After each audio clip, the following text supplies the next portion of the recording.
हमारे साथ बातचीत करने के लिए जुड़ चुके हैं बीजेपी प्रदेश प्रवक्ता अविनेश कुमार। अविनेश जी, आपका बहुत बहुत स्वागत है लाइव 7 में। हमारा पहला सवाल आपसे यह है कि ईडी कार्यालय जाने से पहले मुख्यमंत्री हेमंत सोरेन ने केंद्र सरकार के साथ साथ बीजेपी पर बड़ा आरोप लगाया है। उन्होंने कहा है कि बीजेपी लगातार राज्य सरकार को अस्थिर करने की कोशिश करना चाह रही है। इसको लेकर आप क्या कुछ कहेंगे?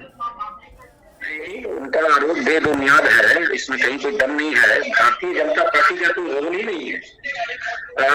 जिस दिन से इनको झारखंड में मुख्यमंत्री का पद मिला, कांग्रेस के प्रभाव से ये सत्ता में आ गए, उस दिन से लगातार ये गंभीर आरोपों से स्वयं घिरते चले जा रहे हैं। और इन पर जितने बड़े बड़े आर्थिक गंभीर आरोप लगे हैं, अब तक झारखंड में किसी मुख्यमंत्री पर इतना गंभीर आरोप लगा नहीं था।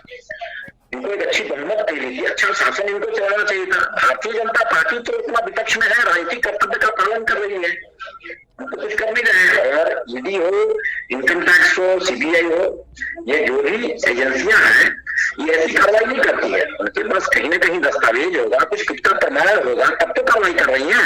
हम लोग का, भारतीय जनता पार्टी का इसमें कोई रोल नहीं है। और रही बात झारखंड के संदर्भ में, तो उनको मालूम होना चाहिए कि झारखंड का निर्माण ही भारतीय जनता पार्टी के नेता स्वर्गीय अटल बिहारी वाजपेयी के संकल्प से हुआ है जी, इन्होंने नहीं किया है। जी अविनेश जी, सवाल तो ये भी उठ रहे हैं कि मुख्यमंत्री हेमंत सोरेन, जो ये पहले मुख्यमंत्री हैं जिन्हें ईडी ने तलब किया है, वो भी भ्रष्टाचार के मामले में, 1000 करोड़ रुपए की रकम के भ्रष्टाचार के मामले में, तो ये एक सीएम के लिए कितनी बड़ी बात है? एक सीएम को लेकर एक राज्य के लिए कितनी बड़ी बात है? देखिए, ये तो मैंने कहा ना कि झारखंड प्रदेश के लिए तो बड़ा दुर्घटना विषय है। इतना अच्छा बहुमत इनको मिला था, शासन सत्ता स्वच्छता के साथ चलाना चाहिए था, सूचिता के साथ चलाना चाहिए था। अच्छी मौका मिला था, यंग थे, डायनेमिक थे, ठीक थे। लेकिन बड़े दुख और दुर्भाग्य से कहना पड़ रहा है कि इनके शासन में लोकतांत्रिक मूल्यों का भी क्षरण हुआ है।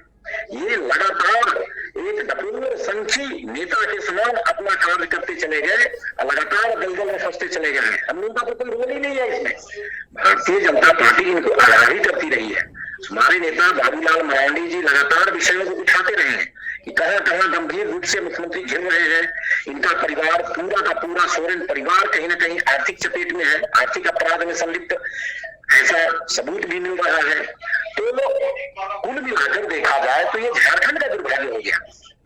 ये वेतन गुरु शिबू सोरेन जी के पुत्र हैं, हम लोग की सहानुभूति है, लेकिन इनको इसलिए सत्ता नहीं मिला था कि सोरेन परिवार के तिजोरी को भरा जाए केवल।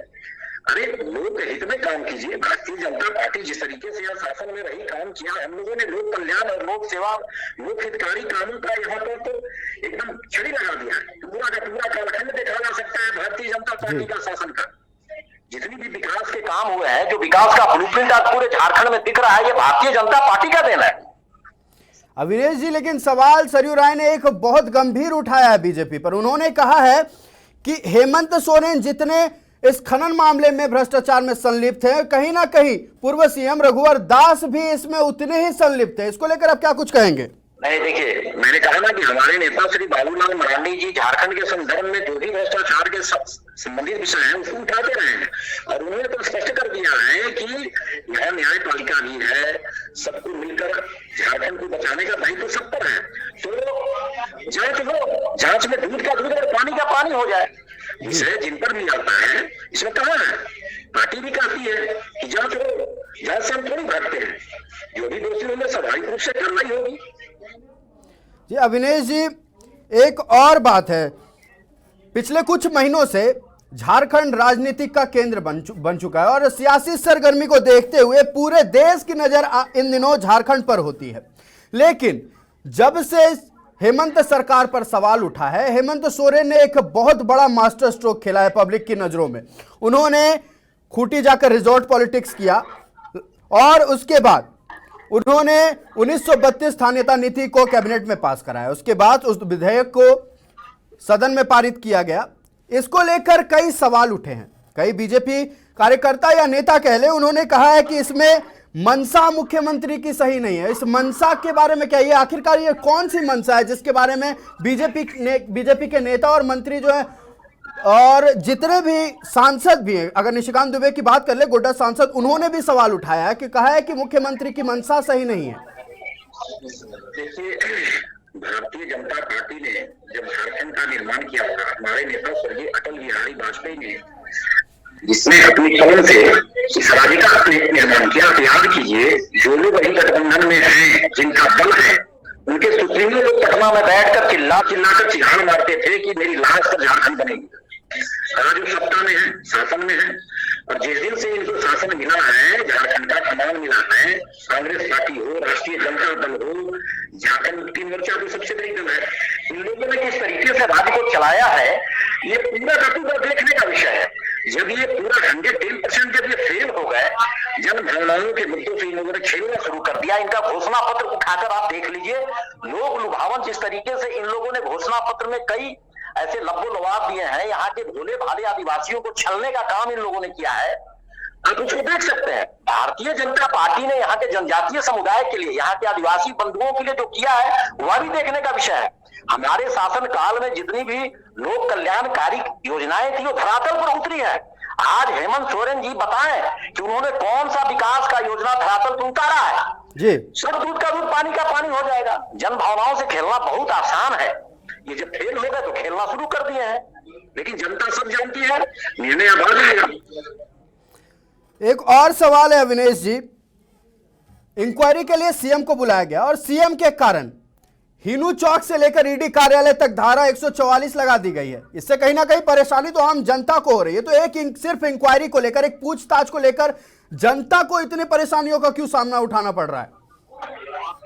देखिए, स्वाभाविक है, ऐसा होना तो नहीं चाहिए।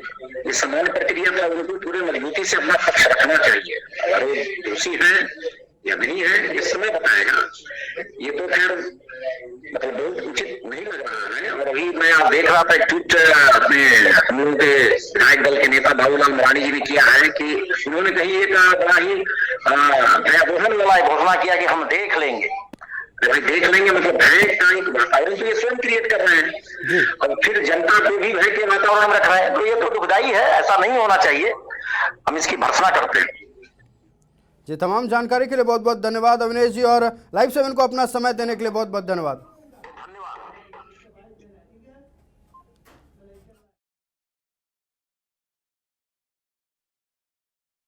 इस पूरे मामले को लेकर बीजेपी प्रदेश प्रवक्ता अविनेश कुमार ने बयान दी है, और ये बयान क्या है हम अपने दर्शकों को सुनाना चाहेंगे। ये बड़ा ही दुर्भाग्य का विषय है कि आज झारखंड जैसे राज्य में लोकतांत्रिक मूल्यों का हनन करने के लिए इस तरीके से जेएमएम की ये सरकार उतारू है। और रही बात हेमंत सोरेन पर कार्रवाई की, तो ये स्वाभाविक कार्रवाई है। इस राज्य का निर्माण इसलिए थोड़ी हुआ था कि एक परिवार का तिजोरी भरा जाए।